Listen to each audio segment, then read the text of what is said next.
whatever sort of big breakup you're talking about, there will be some need to sort out separating finances. And there'll be, for me, there are three major fears. The first one is where on earth am I going to live? Can I stay in my house? Can I buy my other half out? Can I afford the rent if you're renting? Can I, or if not, where can I buy? What do I need? All that stuff about where you're going to live. The second thing is what's going to happen with my children, which I think even more, I'm going to be really sexist now, but even more for women than for men, actually, I think their priorities around the children. What's going to happen to them? Is this going to impact them? How is this going to impact them? How do we manage around that? What am I going to do when they're not with me? Because actually my entire life revolves around them. And the third thing is about money. The third thing is about how am I going to survive? What do I need to live on? Because actually you might not even know that. You might not know what am I going to need to live on? How much money do I need just to pay the bills each month? And those things are the things that made me say, I need to remove the fear around money and where am I going to live, and start helping people to plan with their finances and understand what they need to look like so that they can move forward. And having that clarity about it actually removes some of the fear. It's the information and the clarity. Even if there's something you need to do, at least you know what you need to do, rather than having no clue what you need to do. And I think that is the thing, because I think divorce throws up everything anyway. So you kind of are living in this world of overwhelm where nothing is as it seems. And you're kind of almost down that rabbit hole and a bit like, oh my goodness me, who do I trust? What do I do? You know, and suddenly you're being asked to make so many enormous decisions in a relatively small space of time, considering you've been in sort of pretty much the same space with somebody for the last however many years, and suddenly to then have to go, right, I need to change my life. Where am I going to live? Massive decisions. And on top of that, in that fight, flight, you know, fear, freeze, you know, mode that, you know, it's so huge. It cannot be underestimated just how much. And then for people to get clear as well, especially if they're not about money, and then to learn a very, very hard lesson for some, maybe. I'm sure you make it very easy, but I try to. I think one of the things that's worth saying, because you were saying about you suddenly have to make big decisions, and I think there's a massive danger that people do think that they suddenly need to make big decisions. That absolutely is not the case. And certainly with divorce or civil partnership dissolution, you do not need to rush into financial decisions. In fact, absolutely don't rush into any decisions.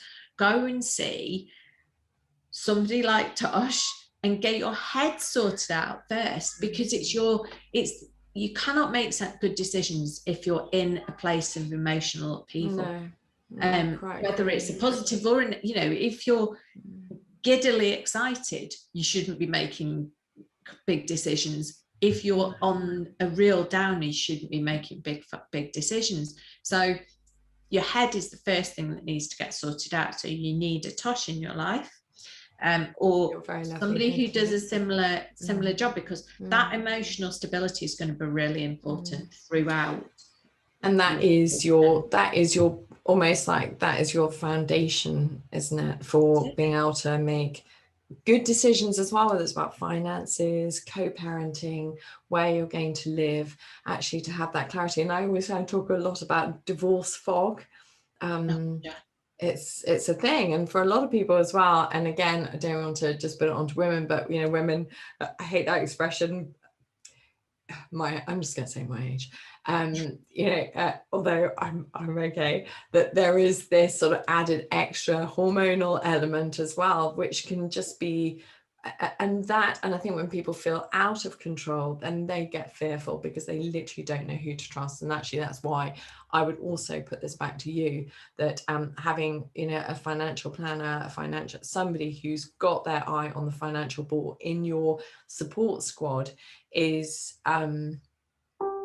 just so important. just to give you that peace of mind, so you're not waking up in the morning going, oh my goodness me, what am I going to do with the rest of my life, you know? Yeah, absolutely. It's a team thing.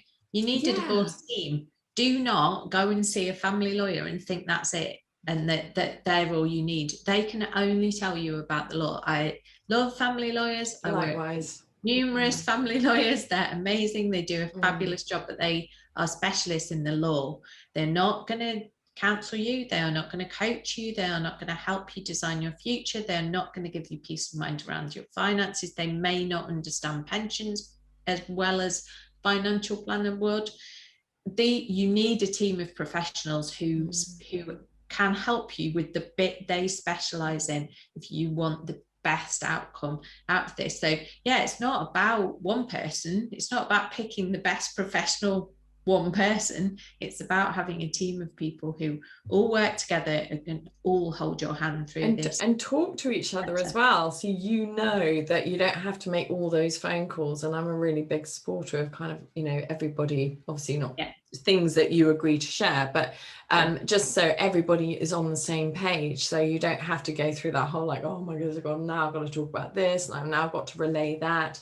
And again, if you're in that space where you're feeling a little bit confused and overwhelmed and tired, because, you know, divorce life can be quite relentless, well, very relentless probably at times. So yeah, no, you're absolutely right. And yeah, and definitely about money as well. I literally, I you know, I came to the state, the single parent stage completely without any, and I didn't have any sort of advice from my dad. I didn't have, you know, I love my dad, but I never had any of that sort of money guidance or support or anything. So it really is, for a lot of people, it's quite a scary time. And also, and I noticed on your Instagram, you have a great Instagram feed as well today. You were talking about what was your post today that I saw that was really good, that made me go, yes. Oh, blimey, it's just gone. Now you're challenging me. I think I was talking about income today. I think I was talking about additional income generation, wasn't I? Or was I talking about spending less? I think, yes, it's exactly what you were. That's exactly. So your post today, or the one I saw today anyway, was all about sort of moderating your, you know, your spending needs. And I think a lot of people get into a very fear-based stage. They go, oh, I can't go and shop in that very lovely supermarket where everybody's very friendly, and maybe I have to now, you know, the shame of dropping down into somewhere else. And there's no shame, you know, you just get clever. You can get more imaginative about, you know, shopping, and, you know, have some fun with life and see it as a sort of a whole experience rather than the shameful sort of falling from grace, you know, whatever you want to call it.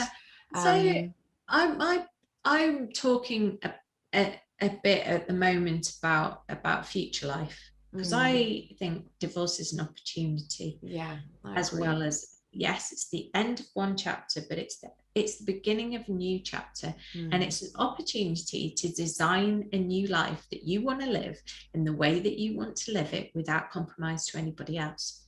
So what I've been talking about is trying to figure out what your future life looks like. What do you want it to look like? What things do you want to do? What do you want to achieve?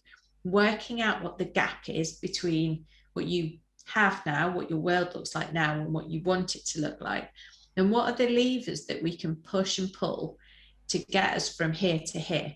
And some of them may be earning more, asking for promotion, asking for a pay rise, which lots of us, especially women, don't do, even though we probably deserve it. How to go about doing that? Maybe looking at a side hustle. Also looking at potentially where your spending leaks are. I love the term spending. That's what I saw, which I liked. Yeah, and it's true, spending leaks. Yeah. So it's not about, if you love shopping at the beautiful supermarket that you described before, if that's what you love and that brings you joy and makes you happy, I'm not sure that's a spending leak. Somebody will probably tell me that I'm wrong about that, but I'm not sure that's the spending leak, because that brings you joy. So actually, there's probably a spending leak somewhere else that doesn't bring you joy.